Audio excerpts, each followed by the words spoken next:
This poem, it's set in a traffic circle, and I was talking, John and I were talking earlier today that it was 2,000 pounds, but it's actually 800 pounds once they did an investigation.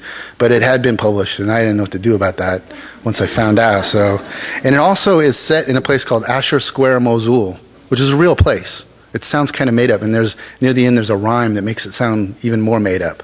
But if you're in Mosul and you're driving in the center of town, you'll see in Arabic, and then how far away it is, and you'll see underneath that Asher Square, Mosul, 0.5 kilometers, for example. And it's set around a traffic circle, thinking about a bomb that goes off, and it sort of pans around that circle, seeing what happens in that moment, verse stanza by verse stanza. So hopefully this will make sense.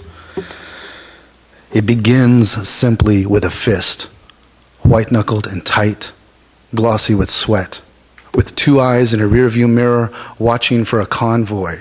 The radio, a static that adrenaline has pushed into silence, replacing it with a heartbeat, his thumb trembling over the button.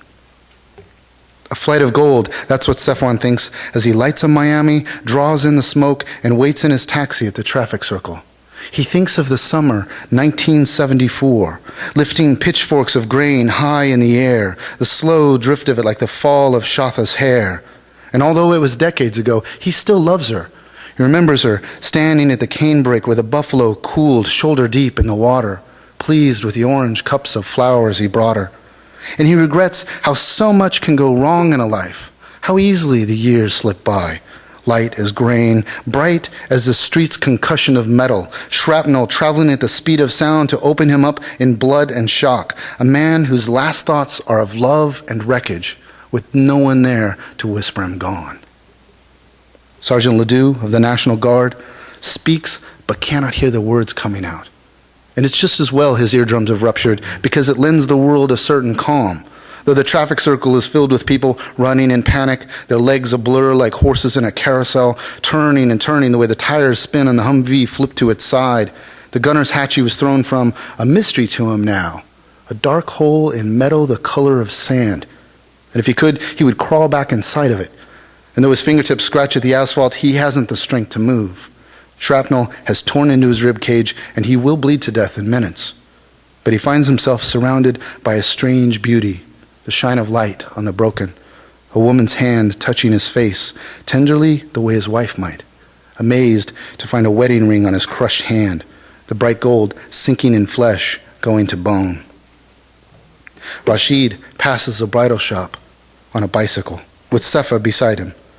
And just before the air ruckles and breaks, he glimpses the sidewalk reflections in the storefront glass, men and women walking and talking or not, an instant of clarity just before each of them shatters under the detonation's wave, as if even the idea of them were being completely destroyed, stripped of form. The blast tearing into the mannequins who stood as though husband and wife a moment before, who cannot touch one another, who cannot kiss, who now lie together in glass and debris, holding one another in their half-armed embrace, calling this love if this is all there will ever be. The civil affairs officer, Lieutenant Jackson, he stares at his missing hands, which make no sense to him, no sense at all, to wave these absurd stumps held in the air where just a moment before he'd blown bubbles out the Humvee window, his left hand holding the bottle, his right hand dipping the plastic ring in soap, filling the air behind them with floating spheres like the oxygen trails of deep ocean divers. Something for the children, something beautiful. Translucent globes with their iridescent skins drifting on vehicle exhaust in the breeze that might lift one day over the Zagros Mountains. That kind of hope. Something which may have astonished someone on the sidewalk 7 minutes before Lieutenant Jackson blacks out from blood loss and shock, with no one there to bandage the wounds that would carry him all the way home. Nearby, an old woman cradles her grandson, whispering, rocking him on her knees as though singing him to sleep. Her hands are wet with their blood, her black dress soaked in it as her legs give out and she buckles with him to the ground. If you'd asked her 40 years earlier if she could see herself, an old woman begging by the roadside for money, here, with a bomb exploding at the market among all these people, she'd have said, to have your heart broken one last time before dying, to kiss a child given sight of a life he can never live, it's impossible. This isn't the way we die.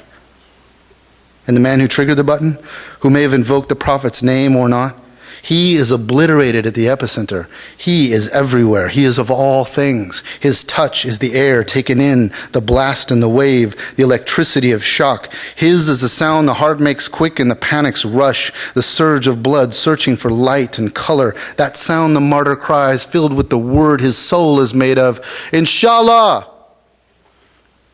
But still hanging in the air over Asher Square, the telephone line snapped in two, crackling a strange incantation the dead hear as they wander confused amongst one another, trying to comfort the living in their grief, trying to console those who cannot accept such random pain, speaking Habib, softly and one to another there in the rubble and debris, Habib, over and over, that it might not be forgotten.